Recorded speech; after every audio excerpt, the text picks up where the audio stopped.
hanggat maaari, wag na po tayong gumamit ng mga paputok para po makasigurado tayo na ligtas ang ating mga kasama at ang ating mga mahal sa buhay.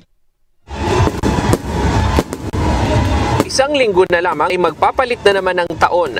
At dahil nakaugalian na ng marami nating kababayan ang mag-ingay gamit ang iba't ibang paputok kapag ganitong panahon, ang Bureau of Fire Protection puspusa na ang ginagawang pagpapaalala na hanggat maaari sana ay umiwas sa paggamit ng mga paputok.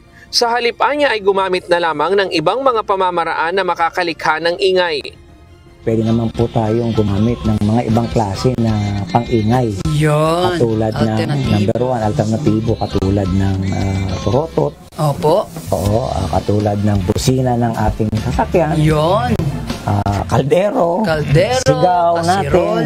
Kasirola. So, video okay. So there are other ways para po i-celebrate po natin ang salubong ng bagong taon. Ayon sa BFP, kung magsasagawa ng fireworks sa inyong lugar, mangyaring gawin ito sa mga itatalaga ng lokal na pamahalaan na designated firecrackers area sa mga barangay. Mainam na humingi rin ng permiso sa BFP para magabayan kayo at maiwasan ang aksidente. Ang Valenzuela City, nauna nang naglabas ng designated firecracker area at pyrotechnics devices display zone. That is our main concern for the Bureau of Protection. Kaya nga, Oplan, iwas, paputok. The same time, kung sakasakaling magkakaroon tayo ng fireworks display, mangyari pong makipag-coordinate sa ating local government units because they have identified areas kung saan lang dapat mag-display ng fireworks. At the same time, please ask for a permit from the local fire station.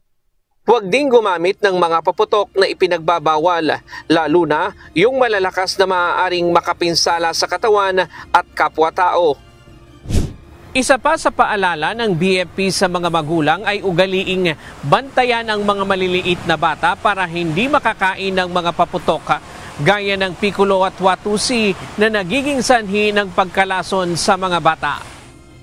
Pagpasok pa lamang ng buwan ng Disyembre, inilunsad na ng BFP ang kanilang programa na Oplan Iwas Paputok, kung saan nakaalerto ang lahat ng mga kawani ng BFP personnel para i-monitor ang aktibidad ng ating mga kababayan sa pagpapalit ng taon.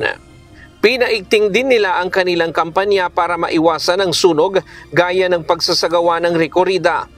Bawal na rin munang mag-leave ang kanilang mga tauhan dahil naka-heightened alert na ang kawanihan. Ryan Lacanlale, UNTV News and Rescue. Diyos ang aming sandigan, serbisyo publiko ang aming pinahahalagahan.